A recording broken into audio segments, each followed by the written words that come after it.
Hi everybody. Today we are here to talk about assisted living. In the past week, I have heard a couple of people say, oh, assisted living takes all of your money. Well, does it? And if it does, why might that be? I'll share 3 reasons that people say assisted living takes all your money, and several ideas about why, so the foundation of why people would even think this. I'm Pamela D Wilson. My website is PamelaDWilson.com. On there, a lot of hope, help, and support for caregivers and aging adults.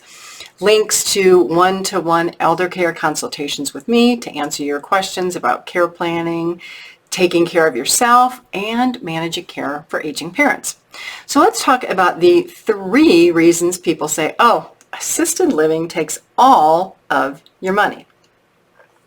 Well, the first people who say this are elderly parents or older adults who live at home and expect children or family members to do everything for them, to provide all of their care, help them manage everything when that need arises. And so they're used to receiving all of this free assistance, and they don't expect to give anything in return or pay for anything in return. So when the thought or the conversation arises about actually paying someone to help, parents are like, I'm not going to do that. Why would I do that? You're doing all this for me. Well, that's a whole nother conversation that we could have about setting boundaries with aging parents and becoming too helpful as that child caregiver. Number 2, other people who say, oh, assisted living takes all your money, are older adults living in what I call senior independent apartments. And what usually eventually happens is one of their peers or a very good friend has a health accident, and that person cannot return to the senior apartment. They have to go to assisted living. And when the people in the senior apartment say, well, how much is that? And someone says, well, it's $3,000 a month or $4,000 or $5,000 a month. These people are shocked because of the expense. And then they say, oh, those people are going to just take all of your money.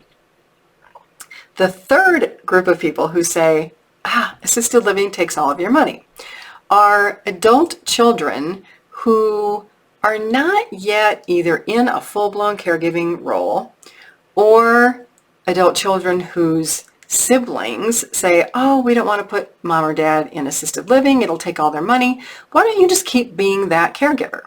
And so then automatically that child caregiver thinks, well, my siblings must be right. Everybody must be right. Assisted living does take all of your money. But does it really? And why do we even need assisted living? Why do assisted living communities exist? And why do so many people live there? Well, when you think of the cost and the benefit of assisted living, let's talk about what they provide. So basic services: housekeeping, meals, medication management, access to physicians, transportation, social activity, a lot more. I could talk to you about that for hours.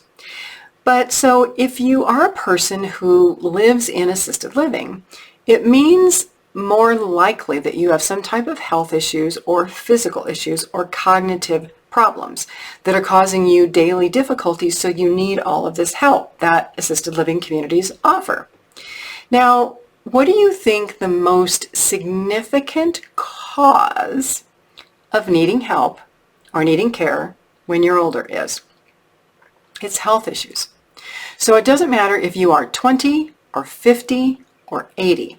The way that you are taking care of your health and your well-being and all of those lifestyle habits that you do every day will indicate whether or not you will need care when you're older, how much care you will need, and whether you may need assisted living or memory care, or even worse, according to many people, nursing home care. So the question is, what are you willing to do today, regardless of how old you are, 20, 50, 60, 80, to not need care, to remain independent, to avoid assisted living, memory care, and nursing homes? My question to you is, do you even know what health issues you have? Do you go to the doctor? Do you take medications? Do you know from your blood work what health conditions you might have? What could happen in the next year, 3 years, 5 years? If you can't answer those questions, and maybe it's because you don't know what questions to ask, I can also help you with that. If you can't answer any of those questions, you're headed toward the path of needing care when you're older. You're headed toward the path of assisted living or possibly memory care or nursing home care. So the question is, wow, assisted living is expensive and they take all your money. Well, it's not that.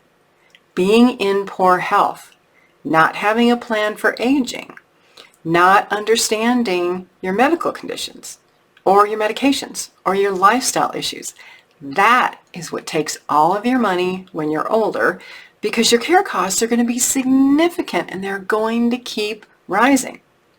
So really, it's not saying something else is going to take all your money. It's taking responsibility and ownership for your health, your body, your lifestyle.